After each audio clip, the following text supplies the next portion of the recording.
And we are back with another Black with No Cream podcast. New episode every single Wednesday and Sunday. I'm your host, Ben Haggerty, a.k.a. Ben Real Verse World. And this is episode 201. Today's guest is Cole Wallacer, most popularly known as the director of GlamBot content for E! Entertainment. Cole attends major red carpet events like the Grammys and the Emmys to capture super slow motion shots of Hollywood's biggest stars utilizing what's called the Bolt, which is a motion-controlled, fast-paced robotic arm. And these shots are insane. But that's not all that Cole does. When he's not shooting celebrities like Ariana Grande or Brad Pitt, he's directing major commercials for brands like CoverGirl, Revlon, Cosmopolitan, and Disney, and directs music visuals for artists like Pink, Katy Perry, and so many more. Some of the things that you'll learn in this podcast episode are about his first big break in LA shooting dance videos for Miley Cyrus that ended up going viral and getting featured by Ellen DeGeneres. How he leveraged working for free as a BTS shooter into directing 2 documentaries, 4 music videos, and tour visuals for the superstar artist Pink. Cole shares his experience directing massive beauty commercials for CoverGirl featuring Katy Perry, Sofia Vergara, Zendaya, and so many more. We learn about the behind-the-scenes process of the GlamBot and how Cole is able to direct the biggest stars on the planet under pressure on the red carpet. He even shares his strategies with building his personal brand on social media, his future plans for his YouTube content, and so much more. I just want to give a big shout out to Epidemic Sound for sponsoring this podcast. Not only does Epidemic give you access to 30,000 plus copyright-free tracks for freelancers to use on any level of project, but they also provide you with the stems. Now, as you know, my mom is a avid listener of the Black with No Cream podcast, so right now she's probably in the bathroom getting her hair done before work, looking in the mirror and saying, "Ben, what are stems?" I got you, Mom. Once you find the perfect track for the project, Epidemic gives you 2 options when downloading the song. You can download the full mix, which is a single MP3, or you can download all of the stems. Basically, stems are groups of music broken down into individual tracks. So instead of using the full mix, you could just use the melody or the drums or bass. So I'll give you an example. I want to tell all of you that we're going to be giving away a 15% off discount code on our Black with No Cream merch store, and I want to do it in movie trailer fashion. So first I go to Epidemic and I search movie trailer, and in the filters I'm going to choose heavy and ponderous because that's my vibe. I found the exact section in the track that I want to use when I'm telling you about the 15% off discount code. So I'm just going to play that real quick, just using the single MP3 so you can hear what that sounds like. Ladies and gentlemen, we are going to give away a 15% off merch code to the Black with No Cream merch store. Now's your chance to get a hoodie, a t-shirt, a hat, a mug. Are you ready? The code is BWNC Podcast. So now it's hyped, everything sounds cool, but when I say the actual code, it's too powerful. The music's too powerful, and you can't even really hear me say what the code was, which is BWNC Podcast. You can use it right now. So instead, what happens if we let the music play as is, and when I say the code, I drop everything out, and all we hear is just the drum tracks? That might be fire. Let's give it a shot. A t-shirt, a hat, a mug. Are you ready? The code is BWNC Podcast. So there's an example of how the flexibility of using stems can make voiceover sound better, or give you just so many different options when choosing the music you want to use on your next project. Epidemic is giving a special offer to the Black with No Cream community. Use the code BWNC at checkout to get a 30-day free trial and 50% off the first month. Link is in the description. We're excited to get to this episode today, but if it's your first time tuning to the podcast, you are probably wondering, what the fuck is Black with No Cream? Great question. Black with No Cream is the illest educational resource for content creators fueled by caffeine. Or at least I take my coffee black with no cream, but you can drink or not drink whatever caffeine you fuck with and still be a part of our community. We have thousands of members from all around the world working together by sharing content, asking for feedback, passing tips and tricks along to one another with the goal of pushing each other to become the best motherfucking content creators on earth. And you can join our private group if you want to by going to bwnc.com/join. We would love to fucking have you. Please join. And without further ado, I bring to you my episode with Cole and the most epic podcast intro ever created right motherfucking now. Attention. If you stop this podcast recording at any time, you will die. I don't want to die. Do you want to live? Yeah.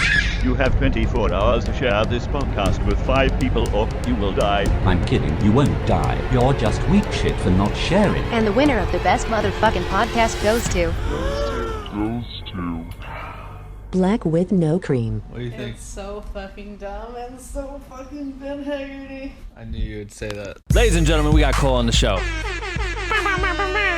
Hey, What's going on? Yo, like I said, I'm excited for this one for multiple reasons. Okay, I've been following you for a minute. I don't even remember how I tripped on your page, but blown away by the content you've been putting out and your efforts to attack social media like a goddamn warrior. Hey, thanks, man. It's just unreal because you're so good at finding ways to shoot top level content and then multi-purpose that top level content, if that makes sense. Like, I just love the fact that you've taken what you've done, put it on Instagram, you give behind the scenes aspects of like how you're doing these things on the red carpets and so on and so forth. I just think that's so cool. And I feel like for people who are recently turned on to you, everyone knows you for like the GlamBot content and just crushing it at every event ever, with all of the top tier, every person that we've ever loved on screen or in music. Oh, yeah. But yo, you've been killing it in the commercial space like for a minute, and I'm curious to hear kind of your experience there first before obviously we can cover that stuff later. But you've been dominating that, and I don't know if a lot of people know that right away when they come across your page. I'm curious to hear like how that is for you. Yeah, I mean, there's definitely not as much presence on my social for my directing career, just because like as far as volume goes, it's like I'm not directing commercials as often as I'm putting out GlamBot content, right? So it's a little harder to be aware. You got to do a little bit of digging to see it. But yeah, I mean, I've been a short form commercial music video director in LA for years before doing the GlamBot stuff.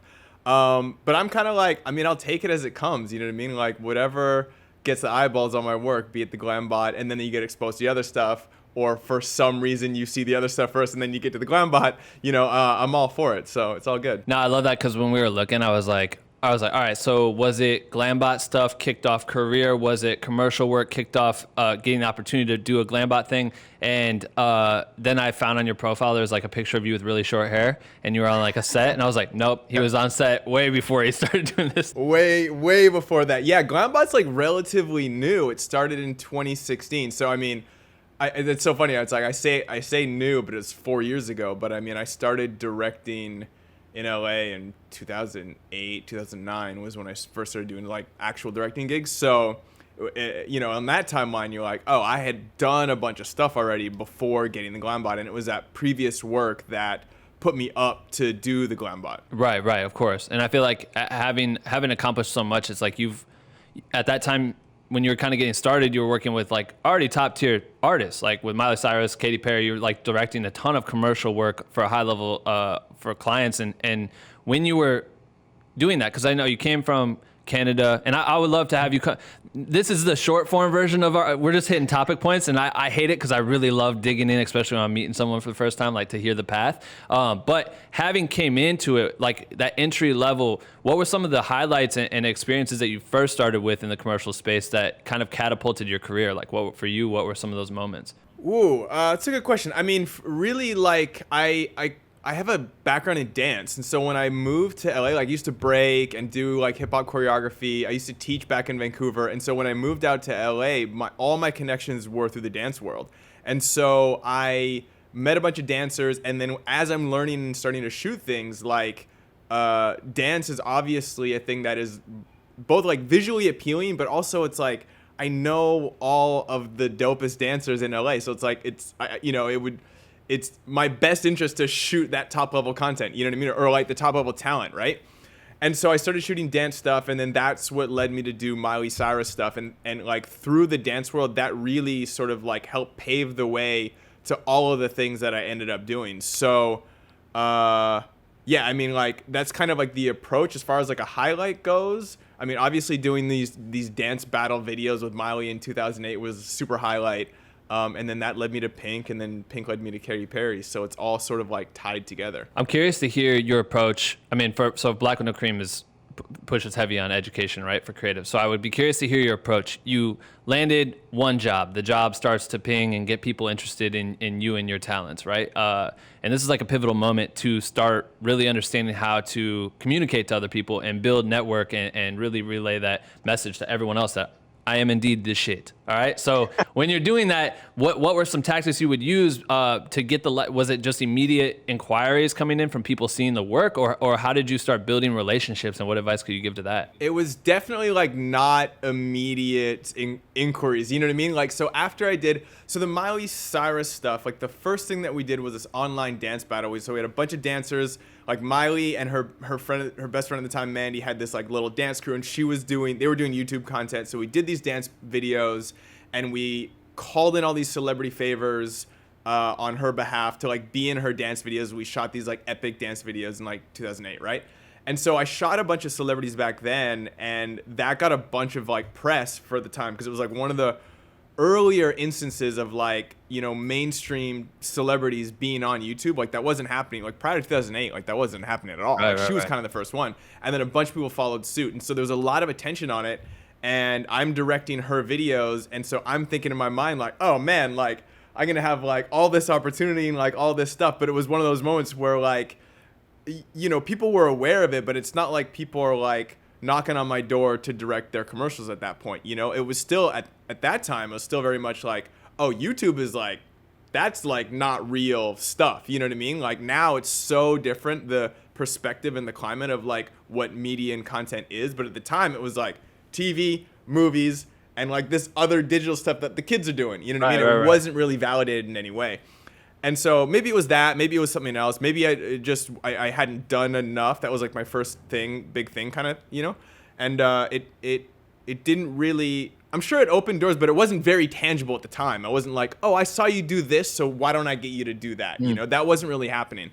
But, you know, the thing that I mean, I guess I just sort of tried to just keep working. My approach was always like, I'm in it for the long game. You know what I mean? Like, I wasn't like, oh, now I got some celebs on my reel, I can go do whatever. It was like, okay, here's a thing that's dope, and I'm proud of it, and like it got some attention. What's my next thing? What's my thing after that? Where am I going 5 things from now?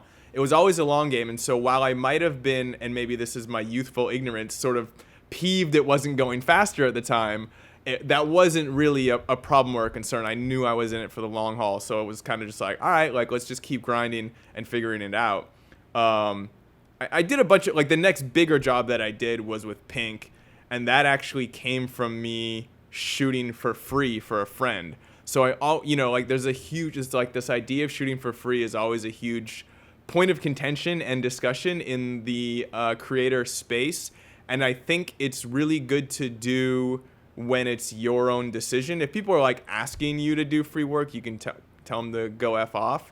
But I guess maybe in this case, my friend did ask me. And you're like, but it was sort of like, I don't know, like sometimes, I don't know, like, you know, when people are like, oh, you should do it, it'll be good for exposure. Like, you're like, that's super annoying, and you can tell people to F off. But my friend was just kind of like, hey, I want to know if you're interested. It doesn't pay anything.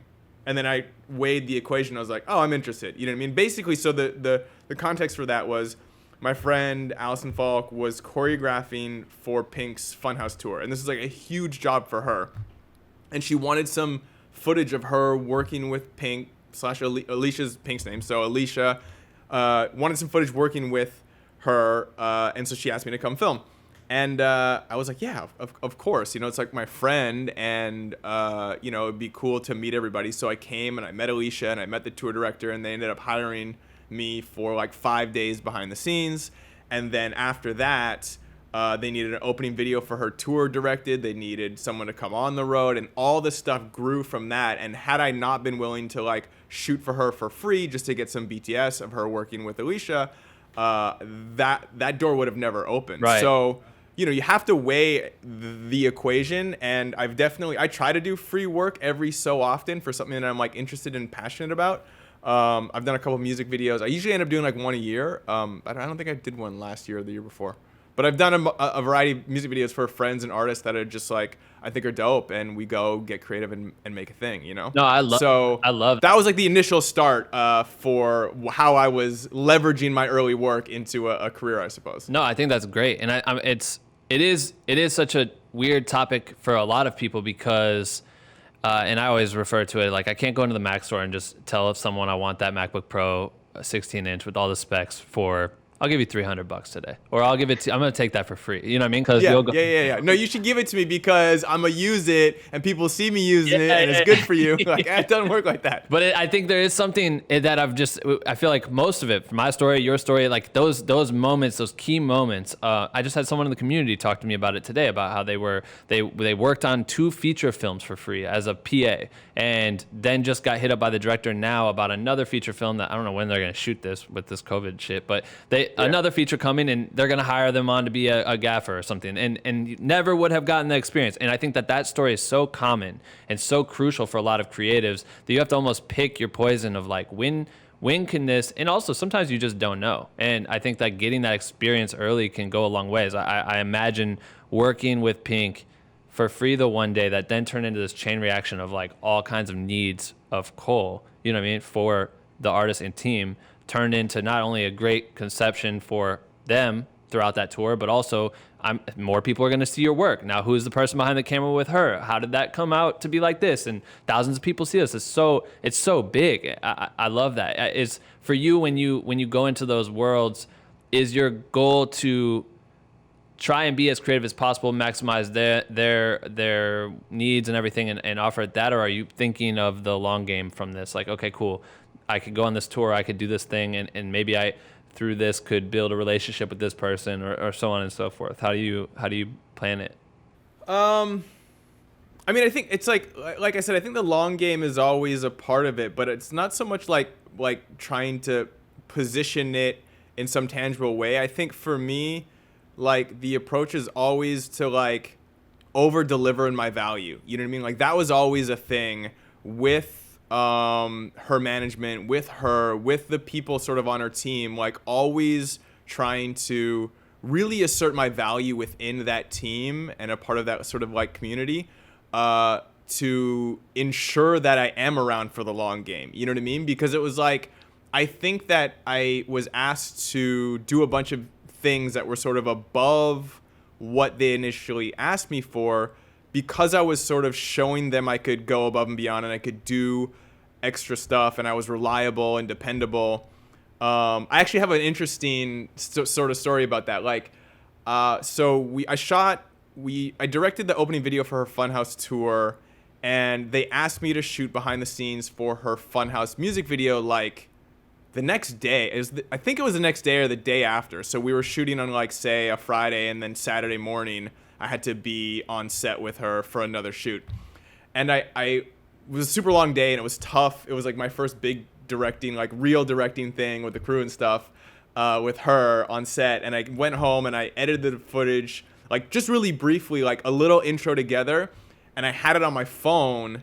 And then when we went to set, I showed her manager, like, hey, like I cut together a little thing. And this is sort of very commonplace now, but I was kind of like, it was just sort of like, I was like, oh, I want to just show them because I was excited.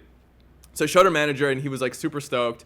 And then I remember hearing from someone else like a year or two later that he was like super impressed with me being like on it and like having like just being prepared and like going the extra mile.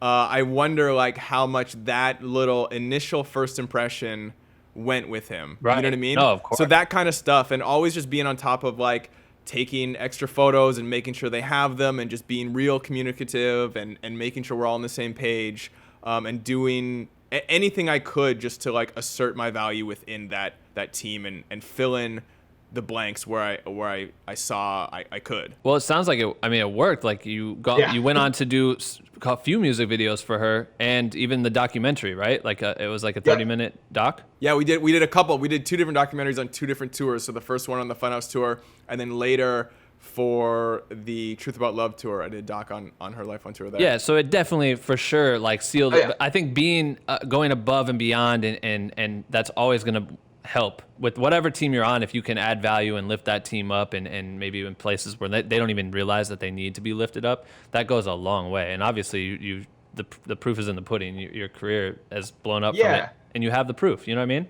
Hell yeah. I really preach this idea of identifying value and relating that to your sort of rate, rather than like what you think you should earn or like what your day rate is. Like people, there's such a common question of like, oh, how much do I charge, or like how much is a day rate for this, or what are people doing this kind of thing earning in this area, or whatever, right? Like trying to figure out your rate.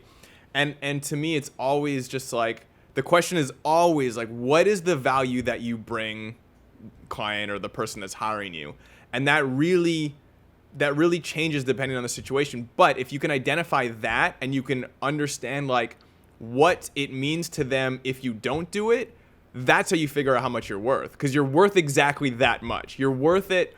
You're worth like the amount it would cost them if you didn't do it. That's how much you should charge. So is less bearing on like what gear you have, or like, you know, like how talented you are, what other past jobs you have. All that matters is like what you're worth to them. If it's worth, you know, $500 to them, it's worth $500. If it's worth $5,000 to them, because it's gonna be a huge headache to get someone else, then you're worth $5,000 to them. But it's all about identifying your value to the production and what that means in a dollar amount. And I think that's how you sort of equate your rate. I love that. Yeah, I know. We have a guide literally talking about how to charge a client. That's one thing that we talk about too, is it's so, sometimes you may have to come in at your $500. We're just calling it $500, but you come in at $500 and prove your value and prove what you could bring to elevate. And then you can, you know, bring it up later, because they're going to realize that they need you. That absolutely need you, that you're a tool to them, you know?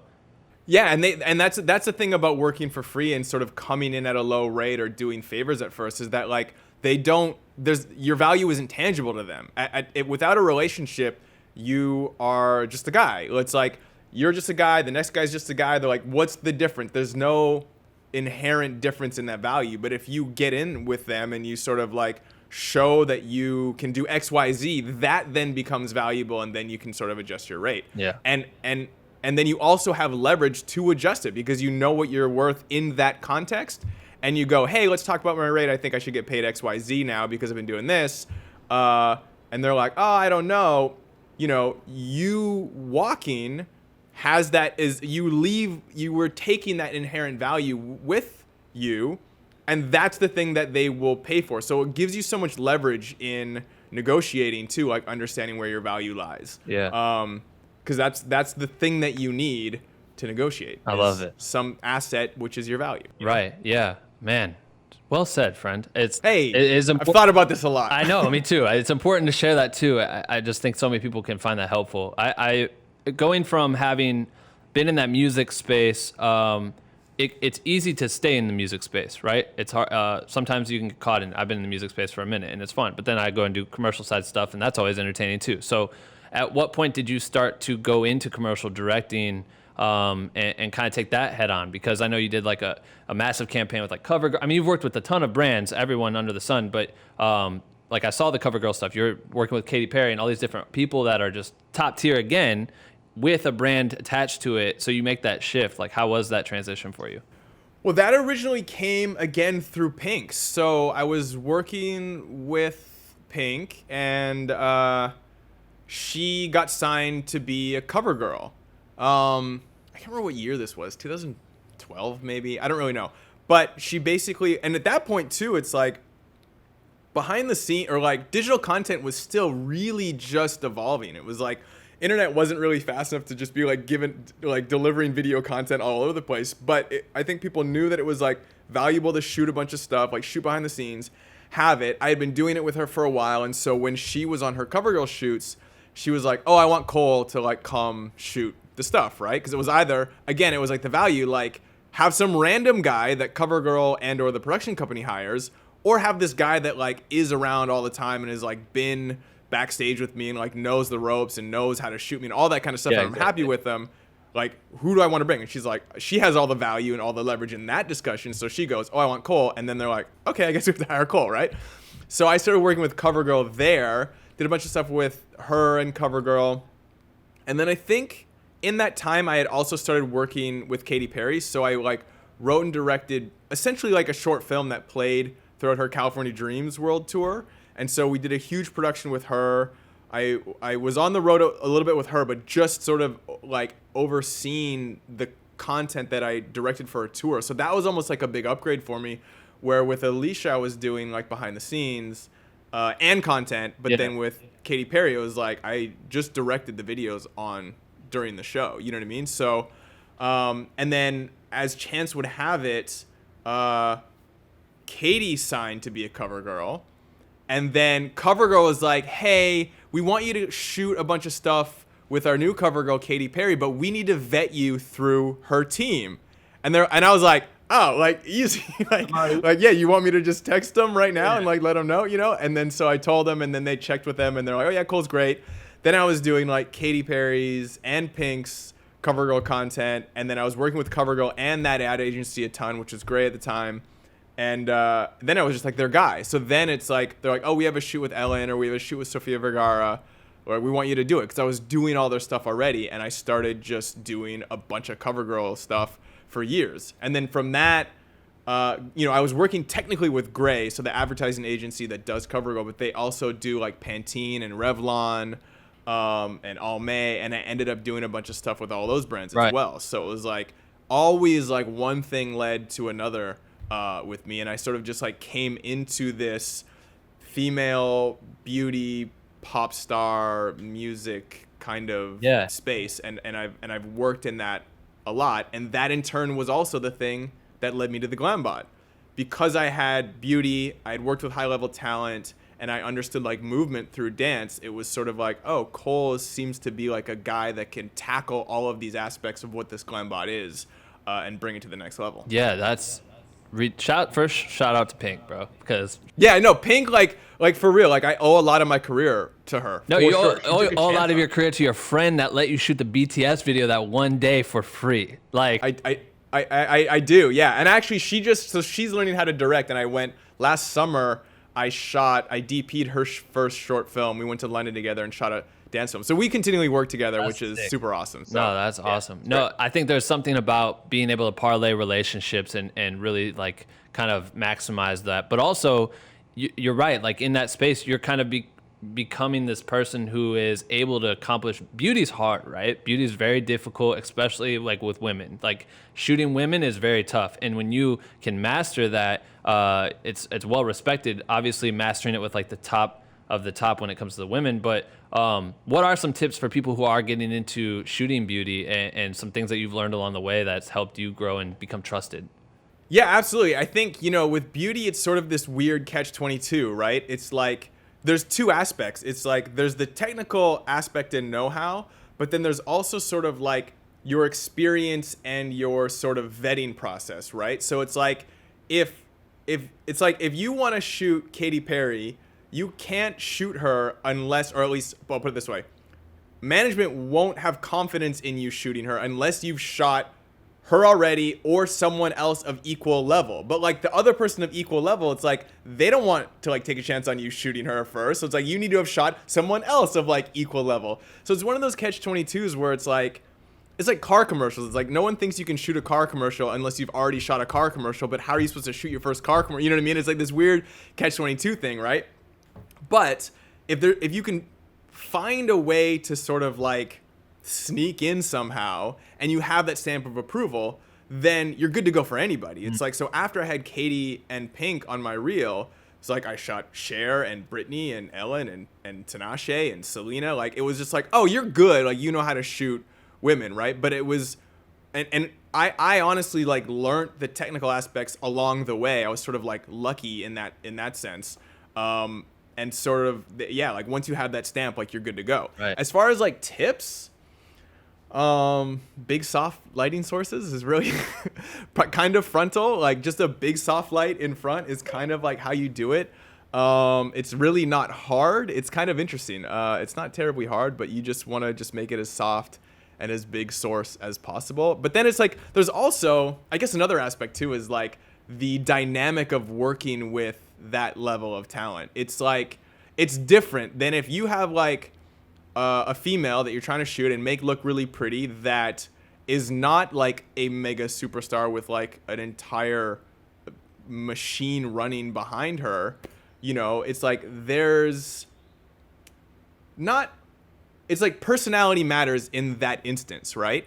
Not only do you have to make them look good, but you have to make them feel like they are confident in them looking good, if that makes sense. You know what I mean? Like when Katy or Pink is in the chair, if she doesn't feel like she's getting taken care of as far as like looking how she should, then that's gonna be a problem. So, and that is completely separate with like how good she actually looks. If she doesn't feel like it, if you're not attending to, you know, whatever things that she needs to be attended to, it's going to be problematic for shooting. And that doesn't mean that like they're always like barking orders for you to like run around to, but sometimes that's a possibility. You know what I mean? It's just like, there's many aspects that go into this, and it's not so much, it's all of the things from technical, personality, relationships, past experience. That's why they call it like beauty is so hard.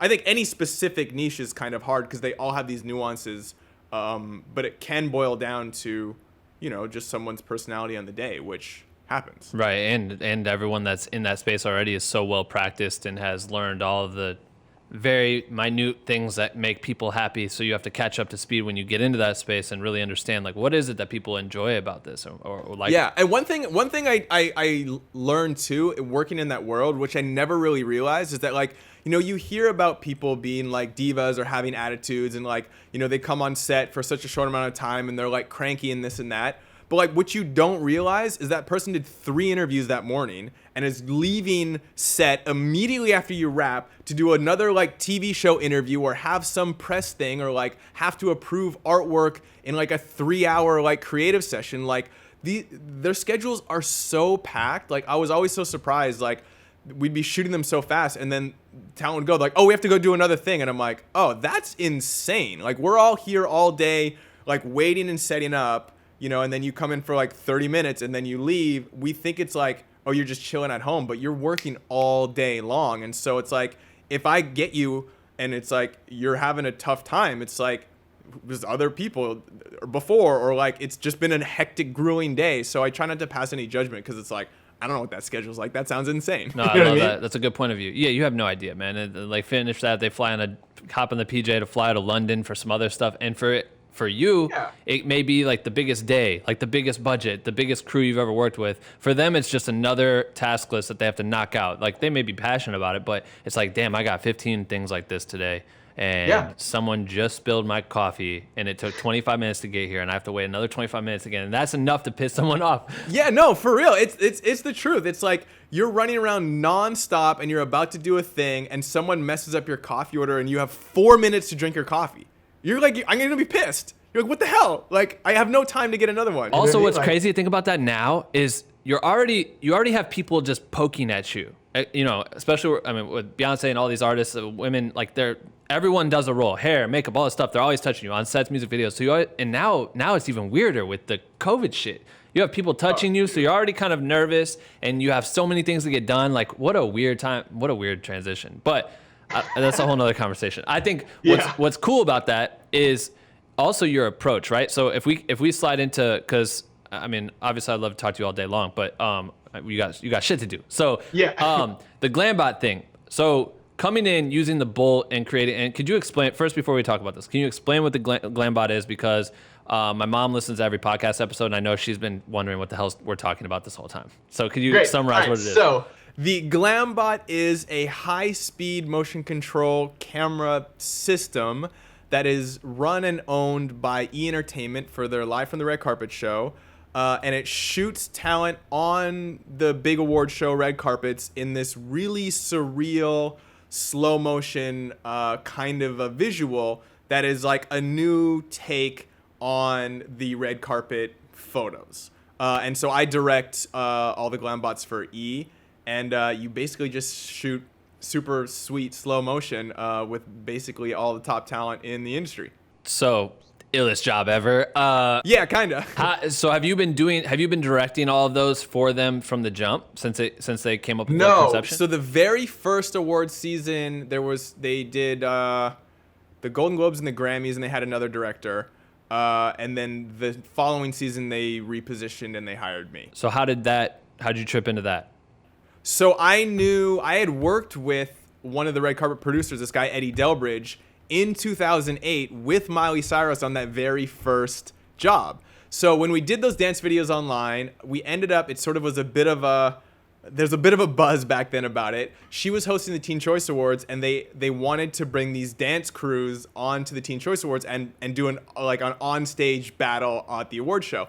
And so, me and Allison, the same person, and this other girl, Teresa Espinosa, we sort of choreographed and directed her show. We had a producer assigned to us from the Teen Choice Awards, which was this guy, Eddie Delbridge, who is an amazing live event producer. We kind of hit it off. We kept in touch. We'd have lunch once a year, once every 2 years. And then 8 years later, we just followed each other's career, and he had knew what I was shooting with Pink and Katy Perry and CoverGirl. And when they were looking for a new director, it popped in his head oh, Cole would be great because he shot beauty, he knows dance, and he's worked with high-level talent. So they brought me in to meet all the execs. We met. I pitched some sort of ideas for how I saw it working, and they hired me for the Emmys in 2016. That's insane. Hell yeah, because this goes all the way back to just being a good person on every job that you're in and being sociable and really building that network, because you never know that this person's going to run the show 8 years later. You know what I mean? From that job. Yeah, he was an executive producer of the Red Carpet Show for E! For years after that. And it was I just think he was awesome. We got along. We just kind of kept in touch. And it was never oh, I hope I think he might hire me again. It was always Eddie's dope. I like hanging out with him. We always just get a good vibe. And we just sort of hit it off and became friends. And it wasn't, we had lunch a million times before he hired me again 8 years later, right. But that wasn't really, obviously I knew it's possible. He's out there producing stuff, but it was never it was it was cool. We just developed a friendship because, we just caught a vibe, right? So you never know how those things are going to play out. What I think is interesting, especially in these really, and I know you said that the reason you got put on the Black Window Cream from the first place was through Cash Bunny, and shout out to Cash. And me and Cash we went with Jada to the MTV Music Video Awards, this last one. And being on the red carpet is so funny because shit happens so quick. You know what I mean? Every time I've been part of those things, it happens so fast. So you have to kill it, right? You have to kill it really quickly. And I thought it was dope because I think you had you made a video about your experience with Billie Eilish, which is on your channel. It's your top 3 most viewed video or whatever. So what you talked about in that video, and I would love for you to go into that a little bit more, is she was passing by. You didn't even know she was going to be there. You were able to grab her for a second, and you had one shot to get it right. And the depth of field is so shallow, or whatever. You explained it so well. But you had only a micro moment. So I'd love to hear about that story, but also how do you manage that time to make sure that you kill it, making sure the gear is working properly. I'm sure you have a crew that kind of is killing that and making sure everything's running properly, but being able to communicate how to make them feel comfortable. You already talked about that. You want to make them feel beautiful, and these people to feel massive, and this is going to be a cool, I know it looks weird, it's going to be cool. How do you go about doing that?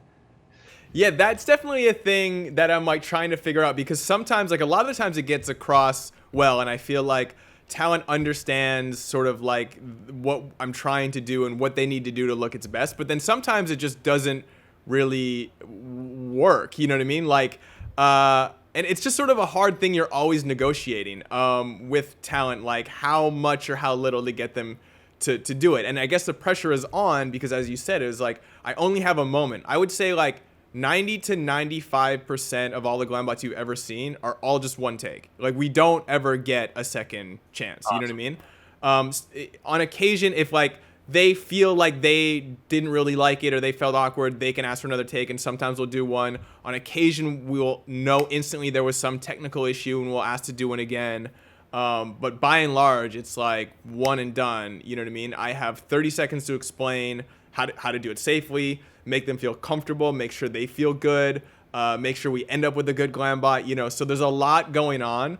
I mean, it helps that I do it 60 times a night, you know what I mean? Right. But I don't really know. I don't know what tangible thing I could say as far as my approach. And I almost think that's kind of a thing that I think works well with this behind the scenes content, because it's really just me being me in a sense of being just friendly and personable, and every person is I kind of say the same things, but every interaction is just different. You know what I mean? Because I'm trying. The first thing that I try to do is just suss out how they're feeling. Are you excited? Are you happy? Are you going to be reserved? Are you going to be expressive?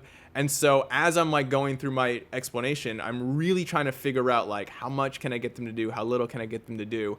and there's a lot going through my head.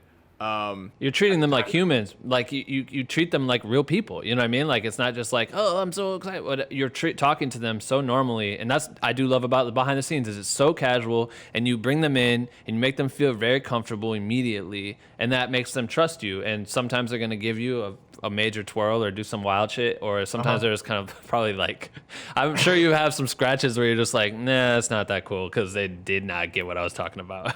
Yeah, and I always sort of try to, like, people, you know, I always sort of try to take responsibility for that. I'm like, if they didn't do something, it's my fault. You know what I mean? It's not because, like, they didn't want to. It's because I didn't communicate it in a way that resonated with them for them to understand. Now, granted, it's not like everybody's going to want to do a jump or a big spin, right? But, you know, I always look at it, I take it my responsibility. It's my piece of footage in a sense. I'm the director. If it doesn't turn out right, that's on me. It's not on them. Right. They're the actor. You know what I mean? So, but is there pressures from whoever you're working with at that time to, you know, if an artist comes through, is there, I don't know, is there a lot of pressure for you to make sure it hits? Because there is so many variables about it being properly. I mean, it could literally just be out of focus because they leaned in too far.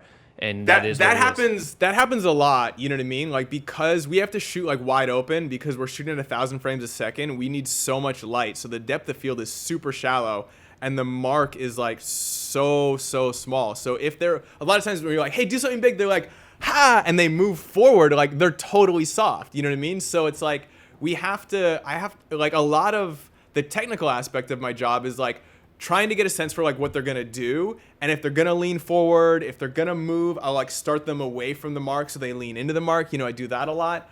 But sometimes, you know, they say they're gonna do one thing, they end up doing another thing. You know what I mean? So there's just like there's pressure in the sense of like, you know, I mean it's like I say only one take, but like if it does go horribly wrong, it's dependent on the talent. You know, it's like Brad Pitt is not doing another take. If I'm like, hey, that one got messed up, they'd be like, bye, see you later. You know what I mean? They're like, we're going in. Yeah. But, you know, for a good percentage, like say for the top tier, like you're definitely only gonna get one take. Like if Beyonce came, I only getting one take. I'm not gonna be like, oh, can we do that again, please? They'd be like, no, we're already at the other end of the carpet. You know what I mean? They have so much to do already, as you already said. It's like you have that micro moment to just execute at a high level. Exactly. They're doing a million interviews before. They're doing stuff after, so we don't have that much time. But, you know, like push come to shove on, you know, I can always ask too, and the worst they can do is say no. So it's like I do have that in my pocket. You know what I mean? So there is sort of like a plan B if it does go wrong. But I think the pressure really comes from just wanting to get like high level talent, you know, like wanting to get the Brad Pitt, the Billie Eilish, Scarlett Johansson, like these top A-listers. And they, you know, it's like a lot of them don't do press. A lot of them will just, or sort of like interviews. A lot of them will do the red carpet photos and then like walk straight in. So it's like Bradley Cooper's coming, just whoop, straight in. Leonardo DiCaprio's coming, just whoop, straight in. Doesn't stop, doesn't look.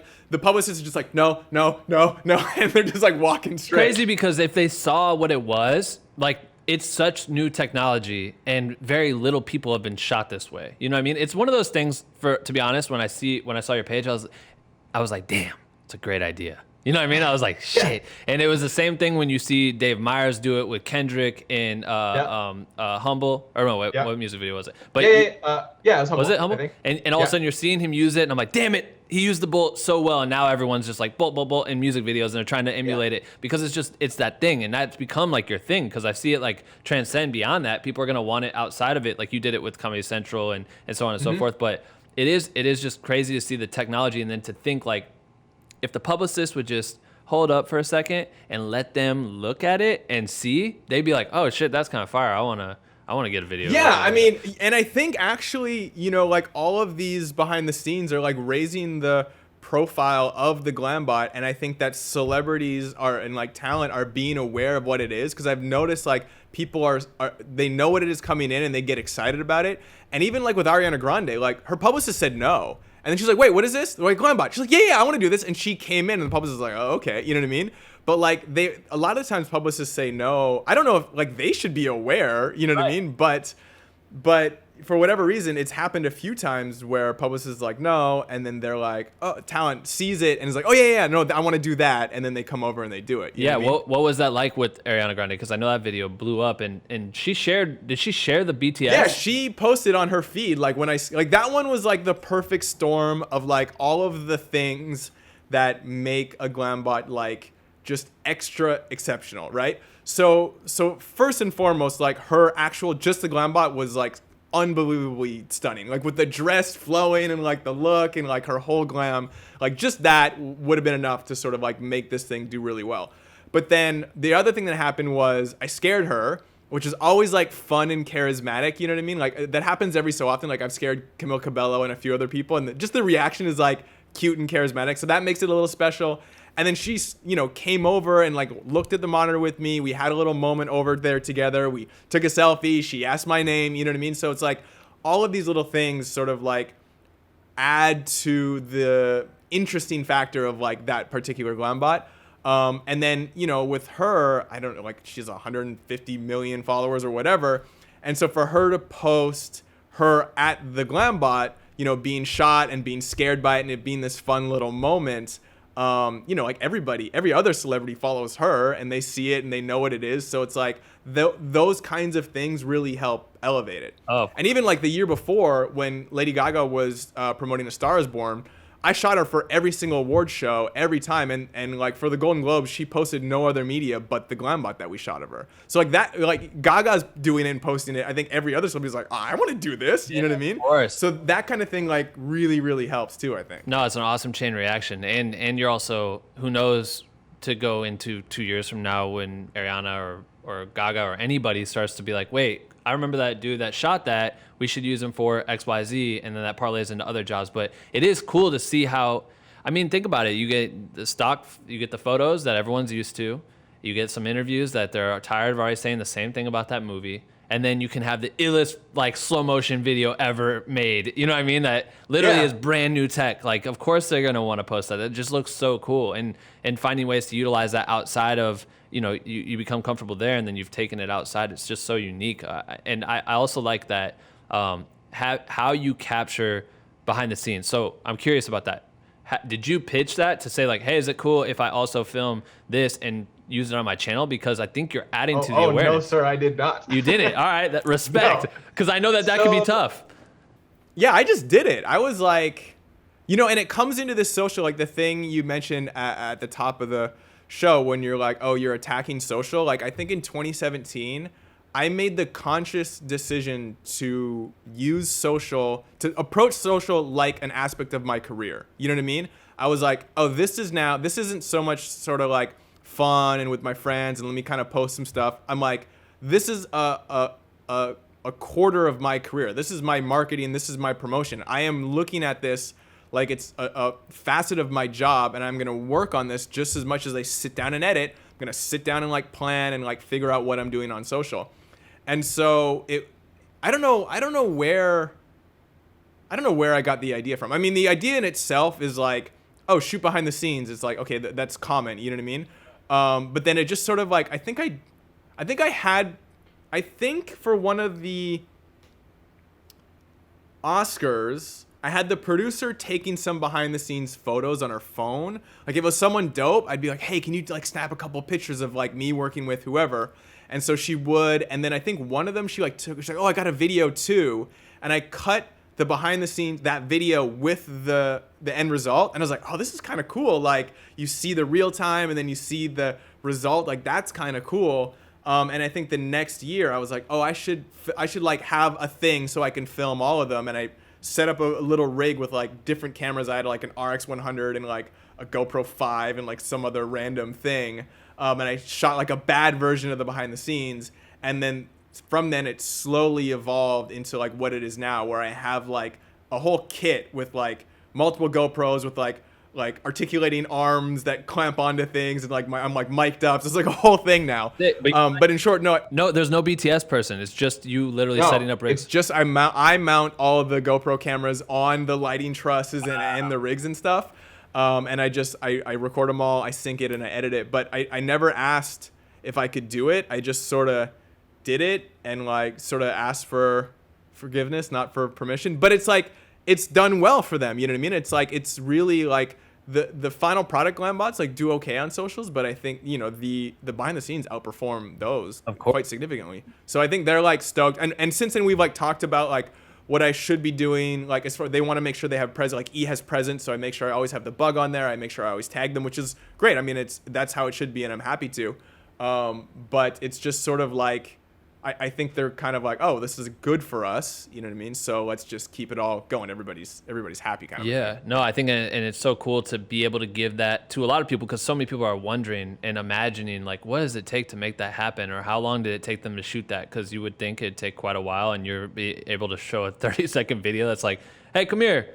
Shot the video, see ya, and then that's it. Yeah. What do you do when it does come to editing? So are you having real-time editors on the fly there? They're cutting and creating the moments? Oh, yeah. So for the actual GlamBot itself, it's like there's a crew of about 13 people that are working towards making a singular GlamBot. Right. And, once we shoot, like they're online on E's socials and even in the live show within 15, 20 minutes. Wow. So we have a truck. So the camera's like pipeline via fiber optics to a truck. Signal goes in there to the Phantom operator is controlling the camera from the truck. He sends it to the ingester. The ingester puts it on a server. The editor pulls it off the server. He edits it. He pushes it out to the live show and to social. Social person uploads it, and then it's online. God. So I'll be like on my phone and like, I did that person 20 minutes ago. I did that person like 10 minutes ago, So it's like they're pumping them out as it's happening, because for the Oscars, for the Grammys, it's like it's such a live minute by minute thing. You want those out like ASAP, but you need a whole squad to do it. Yeah, you do, because it's already editing, just going through Phantom footage alone. I mean, you're shooting 1,000 frames,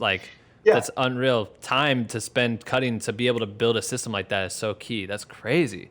I love that. So then from there, what is your plan now moving forward? I'm curious, because it's like that's probably taking up was taking up a ton of your time. And I'm sure you were slated to do a ton more this year.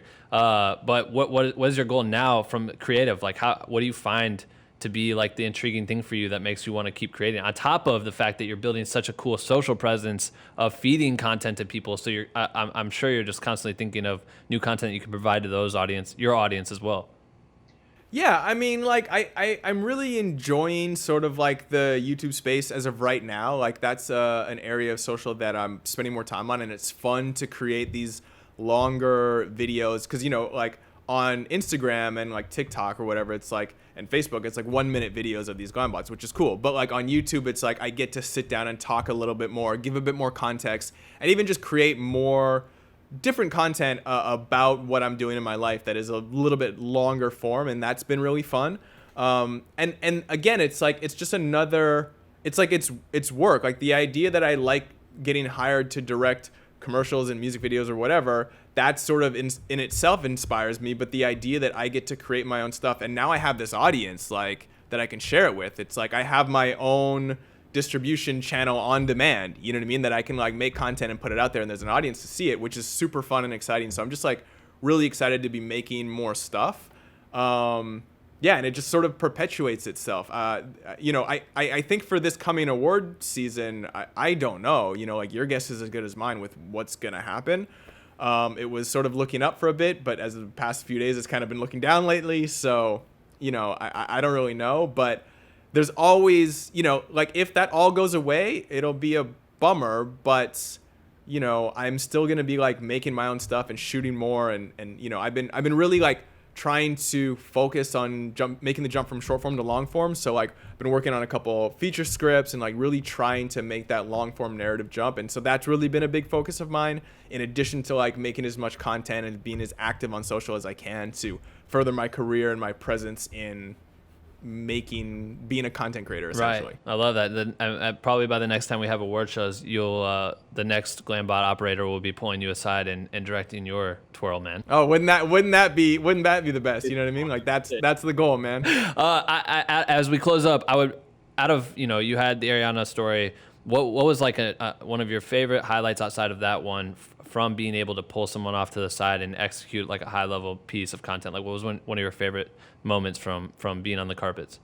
Ooh, I mean, I think like this past year, like Brad Pitt, you know what I mean? Like he's just such an icon. And in addition to that, he was just like the coolest guy, you know what I mean? And it was always like like our whole night was not positioned, but like the goal was to get him, you know what I mean? Because we knew that he was doing a lot of press for Once Upon a Time in Hollywood, and he had been like fun and playful in press leading up to the Oscars.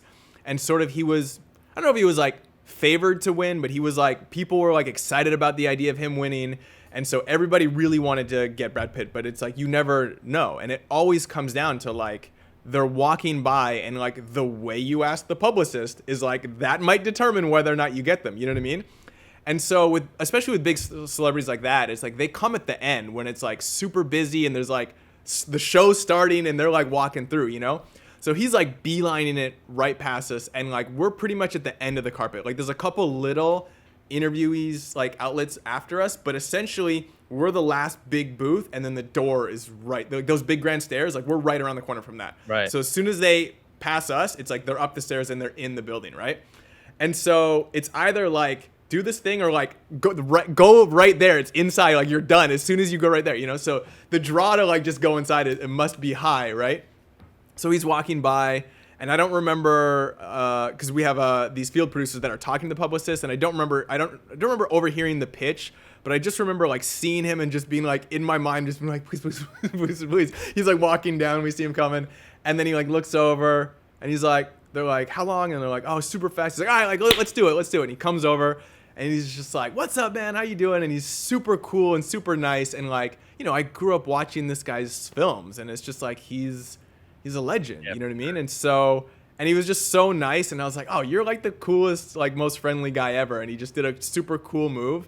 The other thing I should add too is that like GlamBots with men is kind of like, it's a little weird. They have like less to do. You know what I mean? Like with girls, it's like you can flip the hair, twirl the dress, spin, you know what I mean? But like guys, it's like, especially they're just like not as used to it. Like girls, you're like, oh, do like a cute pose. They have 20 that they can pull from. But with men, you have less practice and there's less sort of like, what are you going to do? Yeah, they like want to pose for a photo naturally.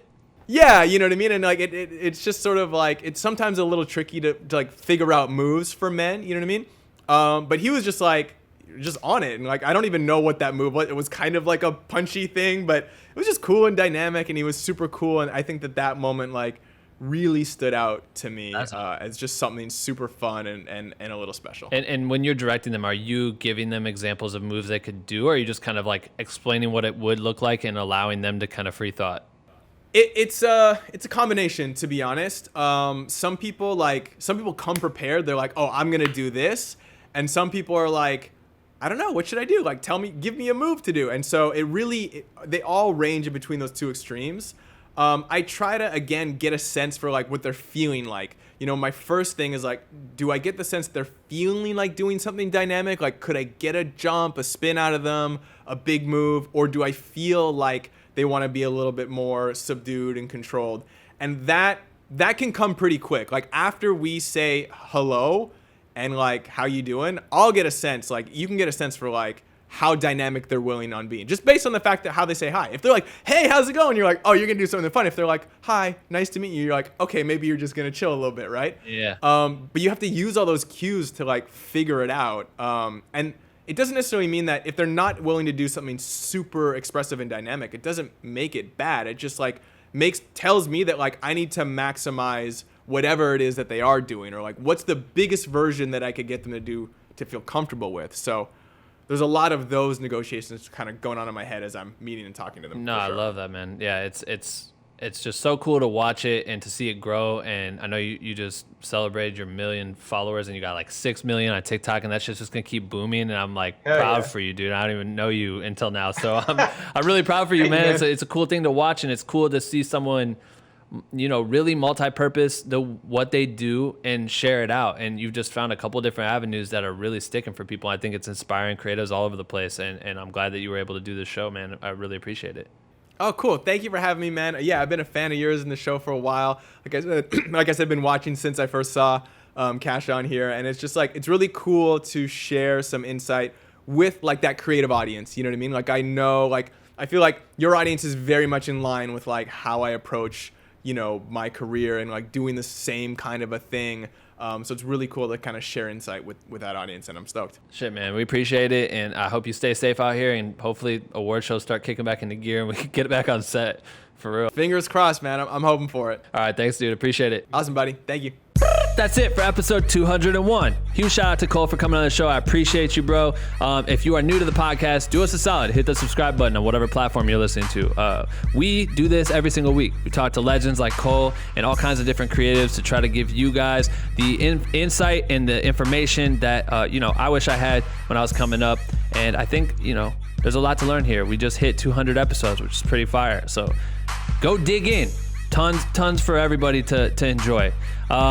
That's it though. Shoot us a text if you haven't already and join that. We're kicking out weekly motivation and lessons that we're learning from each podcast episode every single week. The number is in the description. And hopefully you take up what I, that 15% discount code on the merch store that I gave you earlier at the beginning of the show, because we're only going to do that for 2 weeks. But that's it. All right. Enjoy the work week. Keep creating. We'll see you in a few days, you bitch.